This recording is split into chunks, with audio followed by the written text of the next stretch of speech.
Ladies and gentlemen, good day and welcome to second quarter FY24 earnings conference call of Edelweiss Financial Services Limited. As a reminder, all participant lines will be in the listen-only mode, and there will be an opportunity for you to ask questions after the presentation concludes. Should you need assistance during this conference call, please signal an operator by pressing star then 0 on your touchtone phone. Please note that this conference is being recorded. I now hand the conference over to Ms. Priyadeep Chopra, President, Edelweiss Financial Services Limited. Thank you, and over to you, ma'am. Thank you, Neerav, and a very good afternoon, everyone, and wish everyone on the call a very happy Dhanteras. A very warm welcome to our results call today. We have on the call with us Mr. Rashesh Shah, Chairman and MD of Edelweiss, Ms. Ananya Suneja, Chief Financial Officer, Edelweiss Services Limited, and Ms. Radhika Gupta, MD and CEO of Edelweiss Asset Management Limited. We hope you've all had a chance to review the investor presentation as well as the business update on the mutual fund business that we filed earlier with the exchanges today. During our discussion today, we will be making references to these. Please do take a moment and review the safe harbor statements in our presentation. We will be making some statements today that may be forward-looking in nature and hence may involve certain risks and uncertainties. With that, I'll hand over the call to Mr. Rashesh Shah to begin the proceedings for the call. Thank you all, and over to you, Rashesh. Hello. Thank you, Priya. And good afternoon to all of you, and a warm welcome to our earnings call for the quarter ended September 2023. First of all, I wish all of you a very happy and prosperous Diwali. Do hope that you and your families have a very prosperous coming year also. I think as we look forward, it's going to be an exciting 1 year from this Diwali to the next Diwali because the global environment is very uncertain. It's dominated by news of war, recession. However, India also has some events, especially the main elections coming up next year.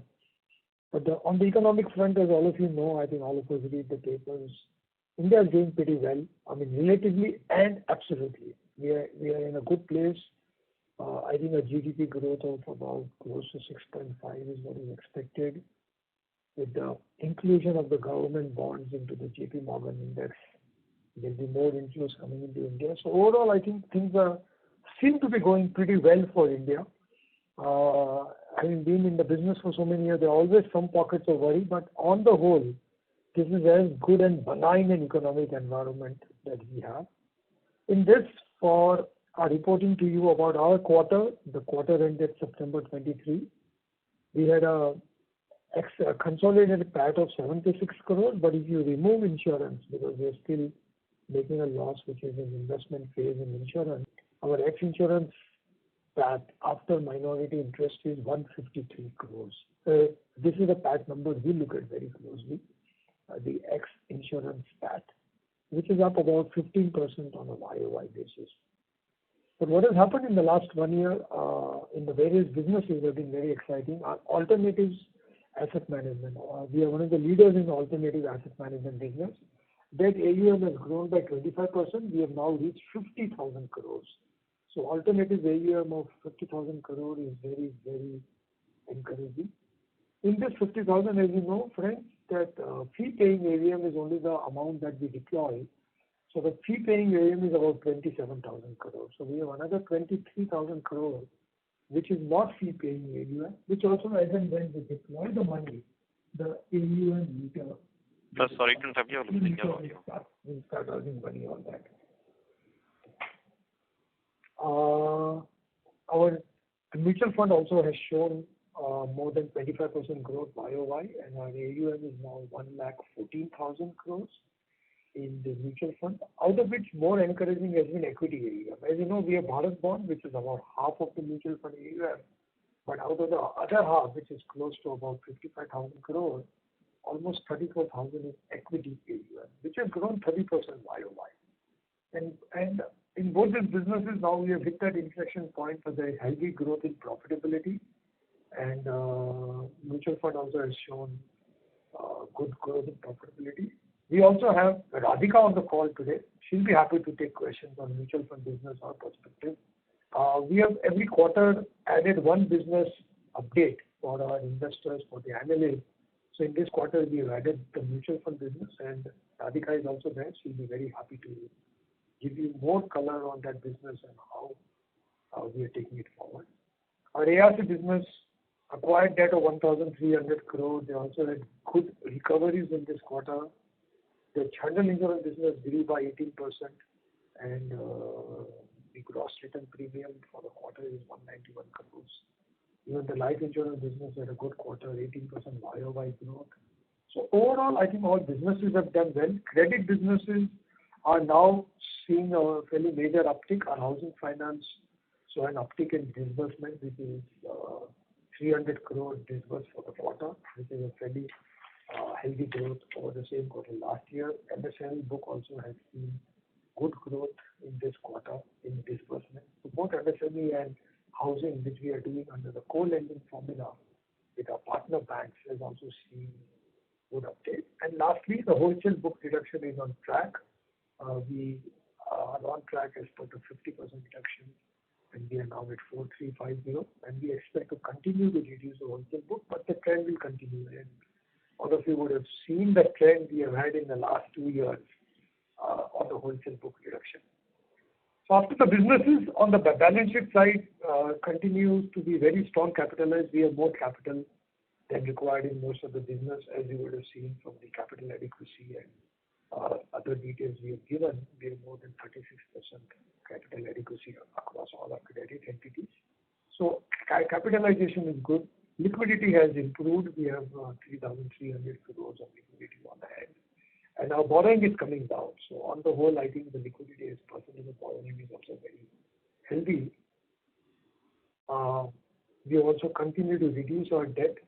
Currently, the net debt is about 15,220 crores. It's come down by almost 2,700 crores in the last 1 year. And as you may remember, maybe some of you, our peak debt was around 40,000 crores, which has now come down to 15,000 crores. So we have repaid almost 25,000 crores of debt over the last 5 years. Lastly, an update on our priorities. 3 months ago, we had put down some priorities in our investor presentation.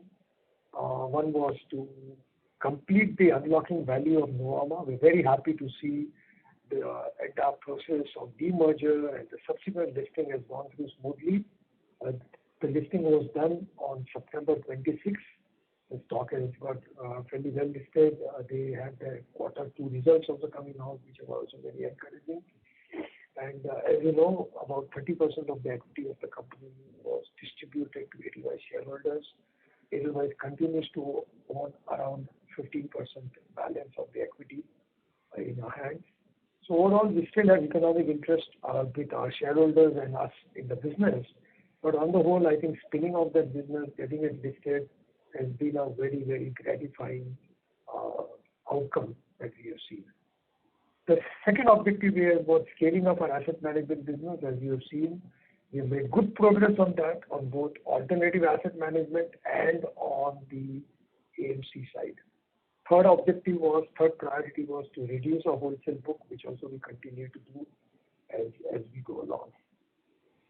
As we have got some of these priorities underway, our going forward in this investor presentation, you would have seen we have set out new priorities for the next 18 months.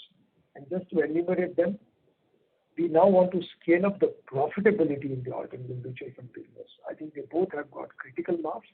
Now we are at a stage where we can start scaling up profitability, get economies of scale in that business. The second priority is to grow the retail book through the co-lending model. We have set a target of AUM growth of 20% minimum for the next 2 to 3 years. And again, we can grow faster, but as we have learned in credit business, it is actually better to grow in a calibrated, in a very stable manner, which we think a 20% growth is good for that. Our third is to build profitability in the insurance business to reach break-even by 2027. Both our life and general insurance business between 26 and 27 will reach break-even.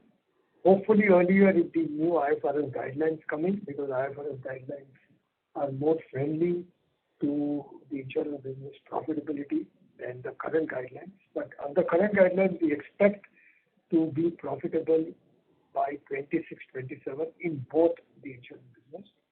And fourth, we continue to focus on reduction of debt. We want to reduce our debt by 20-odd% every year in the next 2 years and continue on that. And that will bring our debt down to a very, very, very easy level. It's already come down at a very comfortable level, but we want it to become even more robust, our balance sheet. So to sum up, our work on balance sheet is largely complete. We still have some way to go, but we'll continue to plug away at that. The key task now is to work on profitability, especially in asset management business, get the insurance businesses to break even, and increase our co-lending disbursements in credit, in MSME and housing. And again, overall, we are very happy with how the businesses have grown. All the businesses have strong management teams. Our unbundling focus on making each business standalone, independent, with their own governance, with their own capital base, with their own operating responsibility has worked well. We continue to do that. This has made our structure very simple, and it has been easier to monitor the businesses, but at the same time, this unbundling has created a phenomenal amount of ownership, and the leadership unbundling that has happened has been even more gratifying. So we'll continue to work on this path. We have done unlocking of the Nuvama. Over the next few years, we would want to create value and unlock value in all our other businesses. So I think with that, we will now open up to questions, because I'm sure a lot of you have questions, feedback, color on what we are doing, and we'll be happy to hear that. As I always say, this interaction we have with all of you is something we find very useful, we find very gratifying. So once again, thank you, all of you, for being part of this and being here with us. Over to you. Thank you very much. We will now begin the question and answer session. Anyone who wishes to ask a question may press star and 1 on their touchtone telephone. If you wish to remove yourself from the question queue, you may press star and 2. Participants are requested to use hands while asking a question.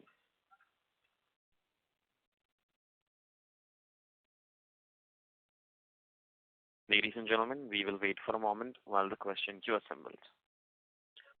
Participants, you may press star and 1 to ask a question.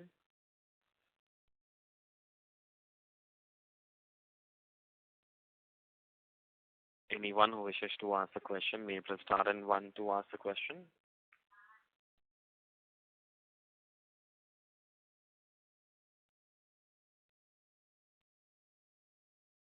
Participants, you may press star and 1 to ask a question. The first question is from Siddharth Purohit from Yes Securities. Please go ahead. Good afternoon, everyone. Hope I am audible. Yes, you are. Thank you. So I have broadly 3 questions. First one is on the alternative business. So we see that there has been new funds in the infra-yield and the credit space. So does the economics of these new categories work similar to the private debt in terms of the fee earnings and yields? This is first. Second is, will we see any further diversification in terms of product offerings like private equity as well? And the third question is, currently approximately 50% of your AUM is deployed. So going ahead, will we see increased deployments? Does the management have any specific timeline to deploy the dry powder in hand? These are the 3 questions. Yeah, thank you. I think these are good questions. We are launching new funds, but almost all the funds, actually all the funds, not almost all the funds, all the funds have fee which is between 1 to 2%, and they have a carry. The carry changes from some are onshore funds, some are offshore funds, some are with a hurdle rate, but usually there is, on an average, there is a hurdle rate of about 8% and then a full catch-up carry on an average. But as I said, this changes from fund to fund. Our internal expectation is to make about 2 to 3% as annual fees plus carry on the fund strategies we have. Carry comes obviously very back-ended, while the fees come as you deploy the money. So on an average, all our funds will have some carry if we hit the threshold level. We are deploying new strategies in our current focus areas are private credit and real assets. So we have launched a commercial real asset fund, commercial lending fund on the real estate side. We have a stressed asset, special situations fund, structured credit fund. So we are doing quite a few new strategies. Overall, I think we have about 7 or 8 funds already in the current whatever AUM you are seeing. And our current focus is on private credit and real asset. We are not looking at private equity as of now, not because it's not a good asset class. I think it's a great asset class. But there are already quite a few players out there. And we also want to stick to our focus. We've been one of the early players in private credit and real assets in India. And we now have a 12 to 13-year track record in that. We want to continue to build on that. We think this is a large enough opportunity, but we continue to evaluate adjacent strategies. And our long-term objective of the alternative asset management business is to be a multi-strategy fund house. So we will be a multi-strat fund house. And on deployment, you are right. We have deployed about half the money. Other half is dry powder because a couple of funds were raised. Usually it takes about 3 years to fully deploy a fund after we raise it. So when we raise, let us say, 8,000-9,000 crore AUM, it will get deployed over 3 years and the fee will come as we deploy. We are currently targeting deployment of about 10 to 12,000 crores every year. So across all our strategies, we intend to deploy 10 to 12,000 crores. So whatever is the undeployed funds in the AUM, we hope to complete this deployment in the next 2 years. But also remember, in the next 2 years, we'll raise new funds also. So there will always be an AUM to deployed gap that will always continue to be there because we would have raised, first you raise the money, then you deploy it. But I think assuming a 50 to 60% on that is good enough. But the current 22,000 crore which is undeployed, as we deploy it, will start earning a fee for us. Okay. Thank you, sir. Thank you very much and all the best. Thank you. Next question is from the line of Lalit Deo from Equirus Securities. Please go ahead. Yeah, hi. Hi, sir. Good afternoon.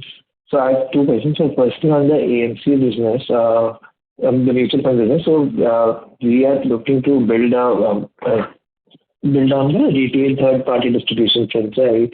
So could you give us more color, like how are we looking to grow this business on the distribution front? Which are the partners, which are the channels where we are specifically focusing in this year? Yeah, fortunately, we also have Radhika on this call. So maybe Radhika, do you want to give more color on this? Yes. Hi and good afternoon to everyone, and wish all of you a very, very happy Diwali. So over the last 5 years, I think we've looked out to build out an independent distribution franchise. And if you look at the distribution mix of AMC today, it is, and I'm talking about the retail distribution, largely the equity distribution, it is about 75% through distribution, of which MFDs and platforms are a very significant percent. Banks are actually a small percent. So a predominant number, about 90% of that number, is through MFDs and large platforms like NJ and Prudent.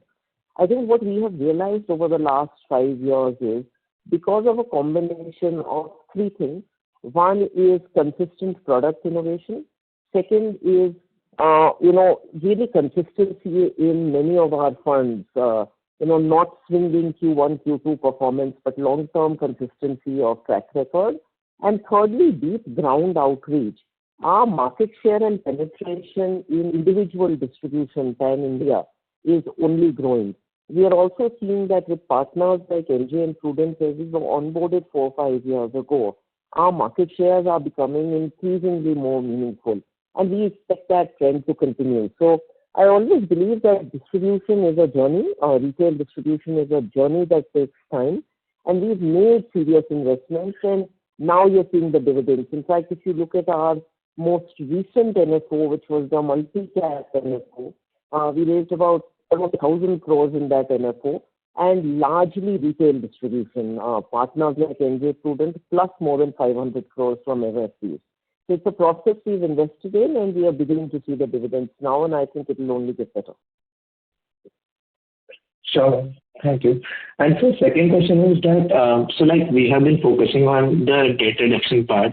Now we have done a reasonably good job over there. But in terms of the net debt profile, if you see, then the gross debt is increasing in the corporate side. So that marginally. So like how should we look at that segment as now? So on the corporate side, as we're increasing debt, actually this quarter is a misnomer because we are also holding liquidity. You would have seen from last quarter to this quarter, our liquidity has also gone up. So we're holding a little bit of liquidity because of some repayment in the next couple of quarters. So that is, we don't focus so much on gross debt only. We look at the net debt because on a quarter-to-quarter basis, it will change. And so on that side, the corporate is not changed a lot, but the corporate also owns 14% of Nuvama, which we can liquidate over the next couple of years. And the corporate has got a lot of assets like the office building and other stuff into which it has invested. So we have a plan to manage the corporate debt, but part of the corporate debt increases because of liquidity that we are holding in hand. So the net debt may not show as much change. But 200-300 crores here and there will keep on changing. But on a 3-year basis, we plan to bring it down. As I said, we are 14-15% of the Nuvama stock, which is valued at 1,300, 1,400 crores, which over 2-3 years. Plus, we have a lot of other assets. We have investment in our funds, which will also come back to us over the next 2-3 years, which is another couple of thousand crores. So I think it's fairly well matched with assets, which will come down. And the other debt are the business debt between ARC, housing, and NBFC, which has also been managed with their own individual cash flow. We have been holding a lot of liquidity at the corporate. We continue to do that given the uncertain times and all. We always debate whether we should hold more or less liquidity, but I think we are comfortable with the current liquidity we have. But our idea would be that the corporate debt, as we have earlier said, with maybe some stake sale, equity stake sale plus the assets which will get liquidated, should get close to maybe 1,000 crores or so in the next 3 to 4 years. That's the guidance we have given our investors and bankers. Sure, sir. Thank you, sir. Thank you. Next question is from the line of Sanjay Pandit from 1729 Capital. Please go ahead. Hello, and congratulations on a good set of results. We are very big fans of the intrinsic value approach to capital allocation you outlined in the AGM presentation, and suspect that given your discount to NAV, at some point buying back stock would present a great use of capital. Edelweiss has built terrific businesses in wealth and alternative assets in AMC. Wealth IPO very successfully, and we imagine that AMC and alternatives can follow suit before too long. We're also very pleased with the pace of the wholesale book wind down. My question relates to the sort of businesses that aren't yet at scale or profitable. Number one, can the newer co-lending businesses be expected to reach a certain ROE threshold in the next 3 years or so, say 15% ROE? Is that realistic? And the second question is, might it make sense to get outside strategic or financial investors in the insurance businesses sort of to arrive at sort of a market-driven NAV? This can also help with proper capital allocation going forward. Yeah, thank you, Sanjay. I think these are also good questions.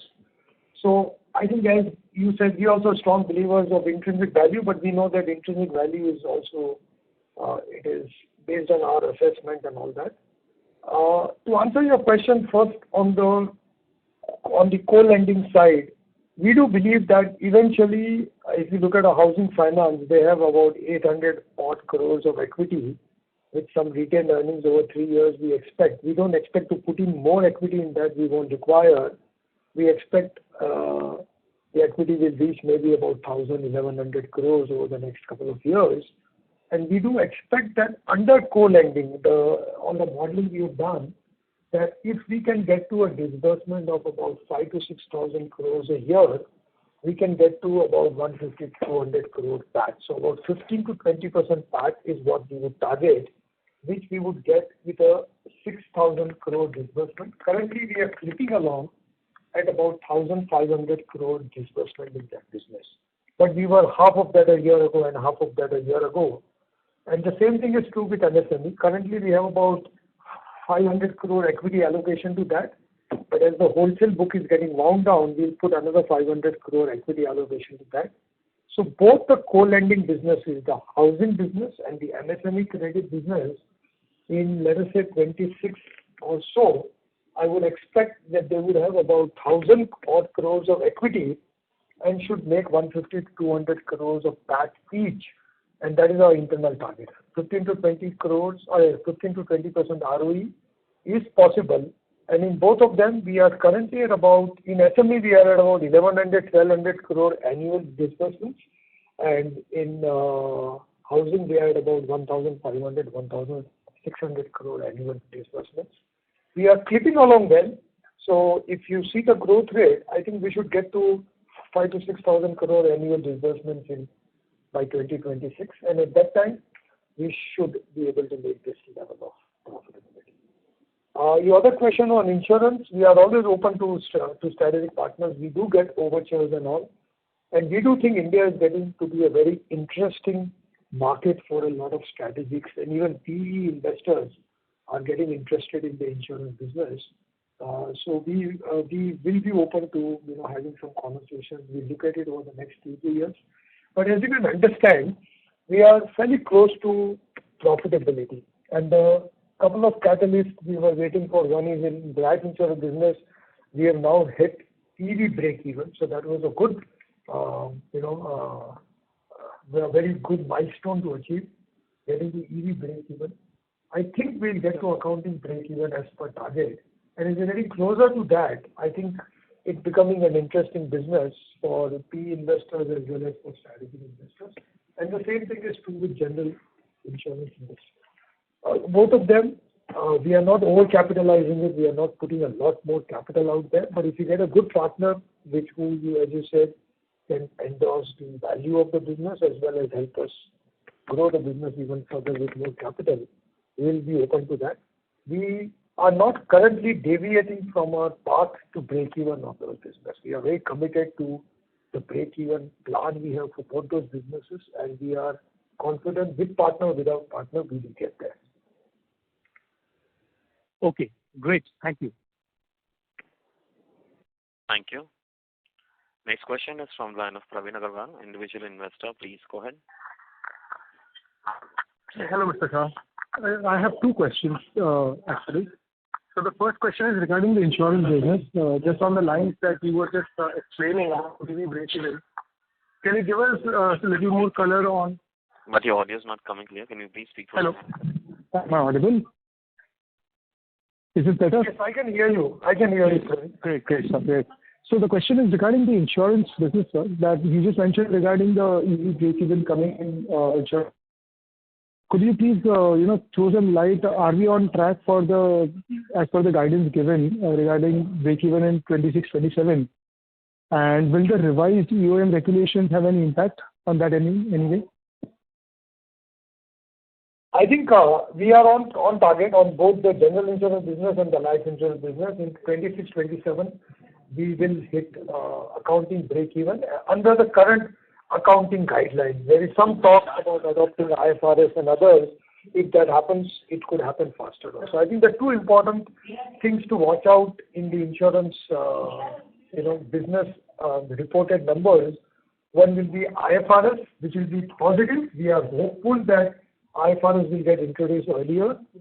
And the second is the risk-based solvency, RBS guidelines, which is the risk-based capital RBC guideline, which will also be positive for people like us. It will release some capital and it will improve the solvency of the business. So these two are important regulatory developments which can only impact the businesses positively.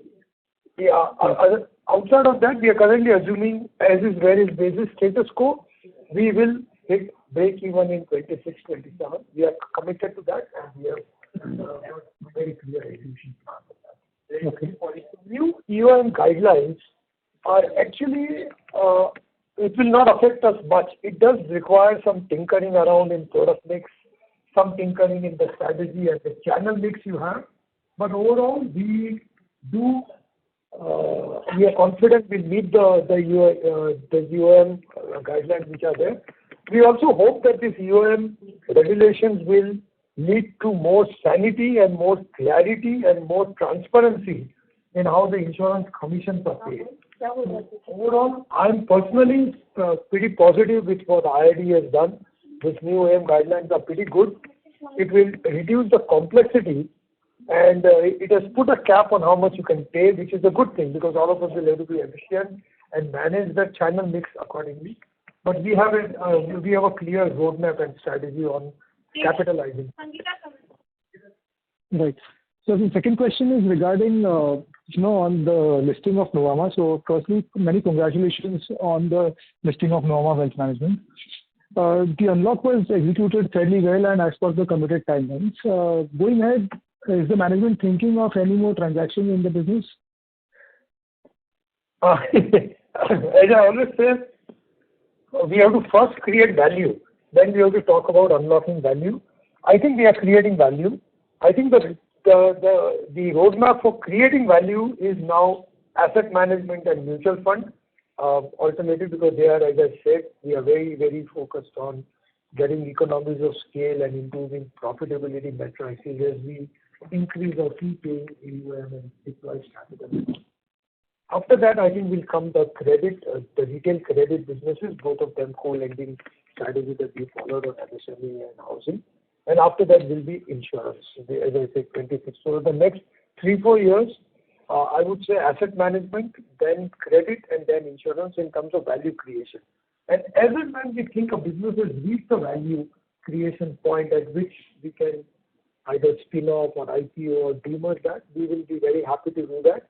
We are working on the plan. I think over the next 3 or 4 quarters, we should be able to come back to shareholders and inform them on what are the next value unlocking plans. But I think the next 1 year, as we have set out the new priorities, we are very, very focused on now creating value, scaling of value that is already there in the asset management businesses. Right. That's an interesting pipeline, and thank you so much for the answer. Thank you. Next question is from the line of Siddharth Shah, individual investor. Please go ahead. Hi. Thank you for taking my questions. I had 2 on the alternatives and 1 on the NBFC. So on the alternatives, if you look at the AUM versus fee-paying AUM, it seems real assets has really done the heavy lifting in terms of deployment. So is anything holding back the last year or a few quarters? And 2, in the presentation, it seems that our deployments are lower than our realizations for the last 2 quarters at least. If that is the case, how do we see kind of the FP AUM scaling up in the alternatives business? Yeah, good point, Siddharth. I think one is the real assets. We have not yet closed the new fund and also so then the deployment of the old fund is almost over and completed. So we don't have a lot of dry powder in the real assets. On the credit strategies, we just raised a couple of funds. If you know, we raised our ESOP fund a couple of years ago. So that still has another 1 year to go for deployment. So there is some dry powder on that. We raised our ISEF C fund in this year only in the last year. So that has still got a lot of dry powder. So when you look at this, usually it is also about the vintage of the fund. When a fund is raised in the first year, you have only AUM but no deployed. In the second year, about a third is deployed. Third year, another third is deployed. Then the 100% is deployed. So this varies from vintage of the fund to vintage of the fund. And hence, I think rather than look at only 1 quarter or 1 half, you should look at the 12-month average. A lot of credit funds we've been getting back a lot of the old deployment because there is actually a good secondary market also now developing on some of the assets we had acquired, some of the loans we had acquired, because a lot of those companies are doing well. So there are large hedge funds and others who have come in the market. So we have been opportunistic in that, and we have exited wherever we could exit, even though there was a little bit of time left, because we do believe that exits are very important. But overall, as I said, we will deploy about 10 to 12,000 crores a year on an average. Now, what happens is very often you have IC approved pipeline, investment committee approved pipeline, which is not yet deployed because things are in documentation stage and all. And at any point, we have about 5,000 to 6,000 crores of investment proposals which are approved and which are in the documentation stage with various clients across all our funds, not only in one fund. But last couple of years, we have always seen an average about 5,000 to 6,000 crores is always in the pipeline. So I think on that basis, on a quarter-to-quarter basis, it can vary by 1,000 crores here and there, 1,000, 2,000 crores. But on an average, I think we are on track. We will always have more AUM than fee-paying AUM because we'll raise the fund and then deploy it. And in credit and real asset, the norm is that you get fees only on deployed capital. Unlike the private equity, where sometimes you get it on committed capital. We also have a couple of funds where we also have charged committed capital, but largely our funds are where we get deployed capital. So that is why the fee-paying AUM is an important number. But the good news on that is there is a 23,000 crore undeployed amount on the AUM, which without any additional cost, as and when we deploy, it starts earning a fee for us. Understood. Thank you very much for that. And just one clarification on the NBFC. I think we have wound it down to about 4,300 crores of wholesale assets. And I just wanted to clarify because it seems the mix of those wholesale assets between loans and SRs has skewed towards the security receipts. If so, will that pose any kind of liquidity risk or challenge, to the business going forward? No, I think as you know, we have quite a bit of equity also in that. So whatever SRs we are holding, they have equity also. Plus SRs also are getting resolved. I mean, we can always sell them down to other funds because a lot of these are restructured loans now. And as I said, we have taken whatever impairment we have to take. So we currently don't see any further impairments on the wholesale book, which includes SRs as well as the loans. And we do an ALM matching on that. And wherever we think we have, we need liquidity, we can always sell the SR. There is a good secondary market. In the last 4 years, we have done asset sale deal also, which includes SRs also, to people like Oaktree, to people like BlackRock, to funds like Merit. So in the past, we have done that also, and that option is always available. So we do an ALM planning on a 1 year forward basis. So at any point of time, under very conservative estimates, we make sure we have enough liquidity for the next 1 year. And if we want to be on the safe side, we can always do asset sales. But we have, even without that, even SRs, the recoveries have been pretty good. In fact, if you want to get a proxy of that, you should look at the ARC part of the business. ARC in this first half of this year has had 5,000 crores of recoveries. Total recoveries ARC has made is 5,000 for the first half of this year. So as the real estate market is improving, as the economy is also improving, I think recoveries are very easier. Even SR, some of the projects which have gone to NCLT, they're getting resolution, the money is coming in, and we have quite a few cases where stuck years we got paid back and all after they were in SR form. So we do a detailed estimate, and we are always very conservative on ALM, so that we have on a rolling 12-month basis, we are always more than comfortable on liquidity is our approach. Understood. Thank you very much for clarifying that. Thank you. Next question is from the line of Anand from Prabhudas Lilladher. Please go ahead. Yeah, hi. Am I audible? Yeah. Yeah, hi. So thank you for the opportunity. My first question is that we are seeing a lot of new entrants in the mutual fund industry. So how do you see this industry evolving in the next, let's say, 3 to 5 years? Again, I will invite Radhika to answer that. I think Radhika and we grapple with a lot, but she has got a lot of views on how the industry could evolve and how the competition will evolve. Radhika, over to you. Yes.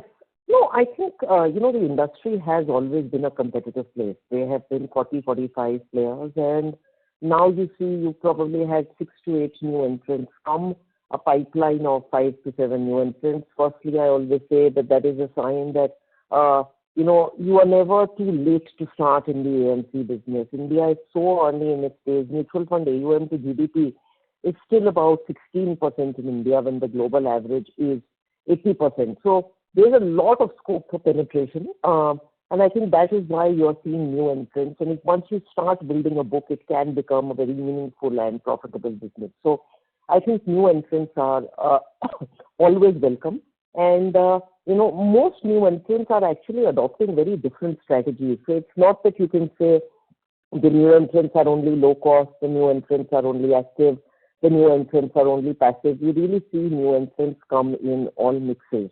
Now, as far as our business is concerned, I think we have a laser eye on execution. What we have seen over the last 5 years in our industry and with our own business, some of the data is also in the addendum that we put out, is that there is a meaningful opportunity for a young player who's got their product and distribution proposition right to see disproportionate growth. And I think that is what our journey from 8,000 crores to the 1,15,000 that we are at today tells us. So we continue to be laser focused on product innovation, on the quality of performance in our funds, and deepening distribution depth. And we do believe that, again, as with where India is in penetration, there is more than enough room for everyone. But we continue to be laser focused on execution. Yeah, thank you. Just a follow-up question. So do you see any impact on the margins given the increasing competitiveness? Your current profitability seems a bit muted for the scale you operate at. So what steps can we see in the near term to address the same? So let me answer. There are 2 questions. One is our current profitability, and second is margins in light of new players. Let me take both those questions a little bit separately. So if you look at our trajectory over the last 5 years, you can break our AUM really into 2 parts. There's a Bharat Bond AUM, which was, I think, a customer acquisition exercise, and there's what I call a core AMC AUM. Now, we started out with disproportionate growth in fixed income that has really helped us scale. But if you look at the non-Bharat Bond or core AMC AUM, in the last 5 years, we've grown from about 8,000 crores to 52,000 crores, of which 35,000 crores is equity, and that is very, very meaningful. So our product mix continues to improve, and our margin profile continues to improve. In fact, if I look at the revenue yield of the core AMC, then it's about 30 basis points, and it's well in line with many of our peers, in the top next 7, 8. So it's very much in line. We, of course, don't have the advantage of a back book that some of the larger established players have. But as our focus on equity keeps growing, as equity AUM keeps growing, I think you will see operating leverage playing out. You're already seeing that, and PAT yields will continue to improve. So that is on our current profitability. It's muted because of the large base, but if you look at our profitability on our core AUM, it's in line with our peers, and PAT yields will continue to get better. As far as how new players influence our margin profile, I really think it is about having discipline in how you raise money. So we always focus on striking a balance between growth and profitability. We are not ones to do new fund offers at very, very razor-thin margins. That's not something we want to do. And I think old players, new players, all kind of players can do, very, very attractive pricing tactics to raise money. For us, it's really about finding the balance, and that's what we've tried to demonstrate over the last 5 years. Okay, thank you, ma'am. And just last, can you throw some light on the evolving regulatory stand on commissions and TER? So how are you seeing this impact on Edelweiss mutual fund? So, great question. I think the noise about a revision in TER stance has been there for about 6 months. The regulator has had multiple rounds of consultation papers and taken a lot of data and feedback from the industry. And a final consultation or a final draft of regulations is yet to be out. So we don't know the contours of that. However, from our perspective, in whatever draft that we have seen, we don't see any adverse impact of that on an AMC of our scale and size. If anything, the impact could be marginally positive. So the potential adverse impact would be on players that are large, that have more than 1 to 2 lakh crores of equity AUM. We don't see any adverse impact from the papers that we have seen so far. Okay. Thank you so much, ma'am, for answering all the questions. Thank you. Thank you very much. Next question is from the line of Mona Khetan from Dolat Capital. Please go ahead. Yeah, hi sir, good evening. So my question is on the NBFC. So the capital adequacy for the NBFC remains in the higher side. So are there any plans of equity release and its redeployment as well? And given that the insurance business is nearing a break-even, any new lines of business that are being planned? Thank you. I think, as I said earlier, our current focus is for the next couple of years to focus on these 3 priorities: get the asset management profitability up, get the retail disbursements up, and thirdly, get the insurance to break even. And we are currently very, very laser sharp focused on that. We think it will take us up to March 25 to be extremely, to have actually progressed a lot on this, where we can come back and say, now this is done, now we have new priorities. So in our current priorities, there is no envisaging of starting new businesses, because there is enough work we need to do in this. And it's exciting, the business we are doing very well. On the NBFC side, we have excess capital, but currently our idea is, our priority is to reduce the wholesale book, and as the retail, especially MSME, disbursement scale up, if it needs more capital, we have more than enough capital. But as I said, on a long-term basis, by 26, we expect MSME business in NBFC to use about 1,000 crores of equity, and housing finance to use about another 1,000 crores. So balance could be excess capital. We can see how to use it, maybe make an acquisition, maybe do other uses of that, but that we will decide only after March 25. From now to March 25, we want to reduce the wholesale book, reduce the debt, profitability, get the insurance break even, and make sure that we are increasing, scaling up our retail disbursement more than ever.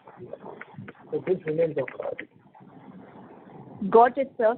Just a related question. So, given that the capital adequacy is so strong, why are we still going to the co-lending model? Because as I understand, it's more useful in a case where, there are capital issues or, thereabouts.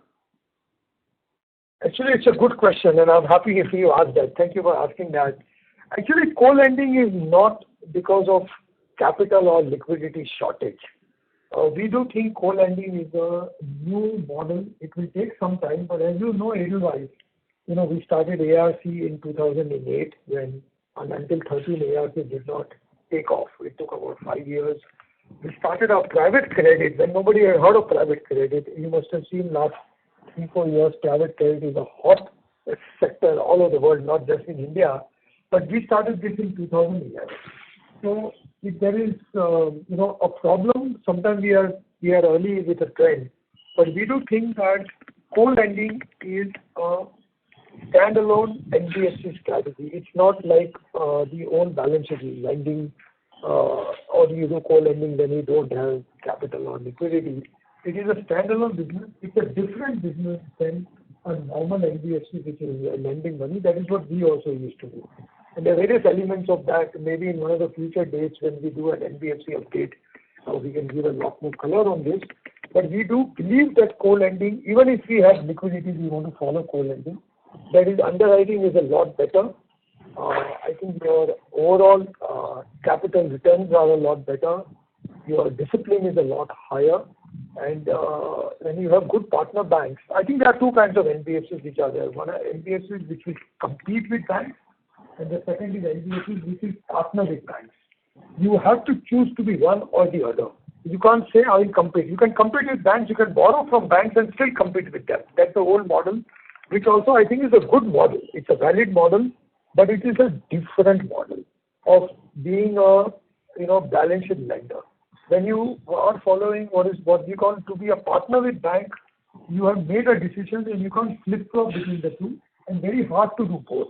So either you have to be an NBFC which is using its own balance sheet to lend, where you are borrowing from the bond market and banks, or you are saying we are partner with banks and we put all our energies on working together with banks, developing underwriting models, making sure we are much stronger on origination, underwriting, servicing in partnership with banks and not using balance sheet. And there are a lot of differences. Like in the first one, you first go and raise the liability, then you raise the asset. Here you first raise the asset and you have to keep the liability in mind because the asset is back to back, linked to that. So it's a lot of changes you make in your model, a lot of changes you make in your approach, a lot of your changes you make in your internal processes also, which we have done. So we believe in co-lending. We want to do that.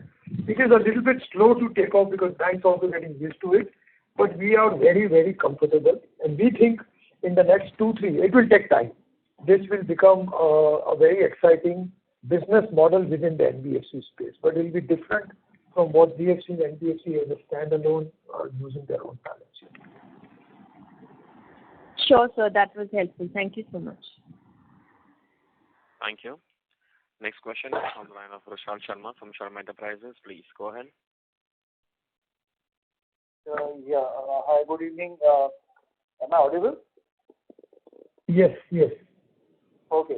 So I have two questions. One with respect to co-lending only. So you just explained the new trend that is setting in with respect to co-lending. I just wanted to understand what is your initial experience on the economics of the business with respect to yield, asset quality, and spread, and how does the risk-reward equation work in these partnerships? Will the Edelweiss only serve the book, or it will be done by a partner? And what about the processing fee? Will it be total income for you, or it will be split with your partner?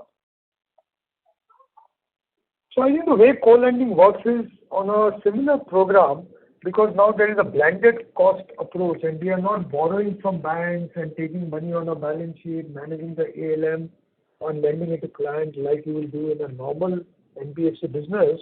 In a co-lending, what you are effectively doing is we originate the loan, we give the money to the client, and we give 80% of that, we sell down to the bank. Like a lot of NBFCs do sell down portfolios to the bank, as you would have seen in the direct assignment or the PTC structure, but usually that is done after 180 days because that's the minimum holding period. In co-lending, as per the program, if whatever loans you have given as per the program to your partner bank, you can actually offer 80% of that to the bank the next day morning.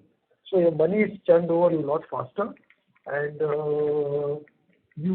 you are at 20, the bank is at 80, but now effectively your cost of fund is also your cost of fund on 20 and bank's cost of fund on 80.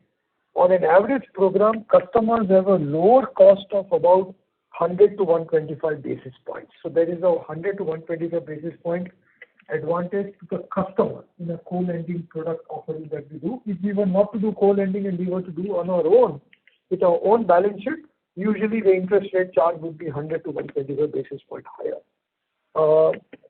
Like an average if on an SME, on an SME, business loan, if we are charging say 13% and banks are charging 10%, here we'll be able to do it for the customer at about 11.5.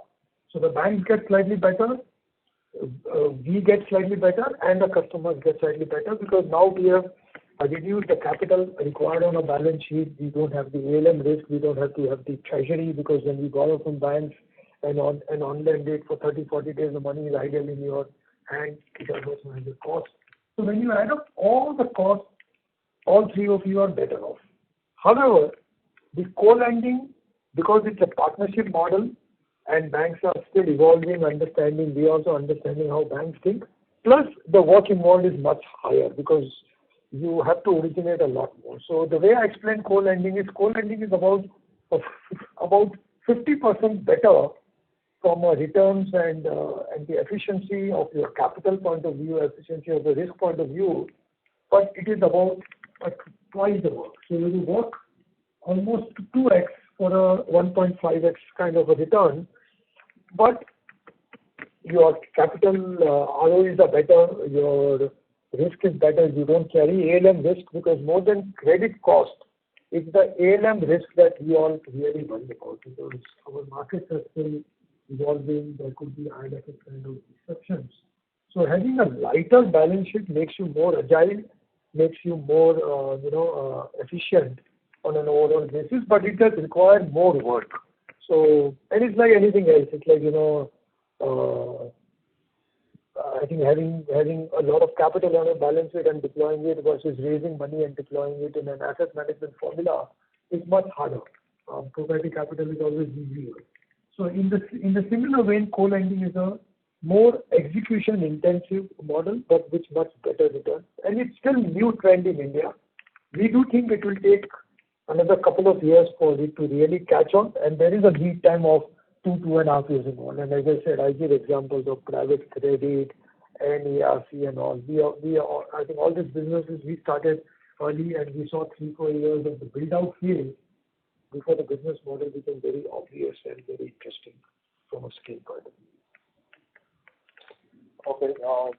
Thank you, sir, for that detailed and understanding on this business. I have one more question related to your retail credit business. Can you give us some guidance on the disbursal trends and any timelines for scaling up this business? So as I said, we've been growing this business, disbursement in this business by 30 to 40% for the last couple of years on a small base, obviously, because effectively we have restarted this business. Both these businesses are like startups in the Edelweiss internal system. It's not that they are old businesses because this is a new model, the co-lending. We are currently at a disbursal rate of about 1,100 odd crores, 1,000 to 1,100 crores for the MSME annual disbursement. So slightly under 100 crores for the MSME business. And we are at about 1,500 crores for the housing finance business annual disbursement. So between both of them, we are at about 2,500 to 3,000 range in annual disbursement. Our eventually target is to be 11 to 12,000 crore annual disbursement, 5 to 6,000 in the MSME business and about 6,000, 6.5 for the housing finance business. It will take us another 2 years to get there. Okay. Thank you, sir. Thank you very much. Thank you very much. Ladies and gentlemen, due to paucity of time, we need to conclude the call and hand the conference back to Ms. Priyadeep Chopra for closing comments. Thanks, Neera.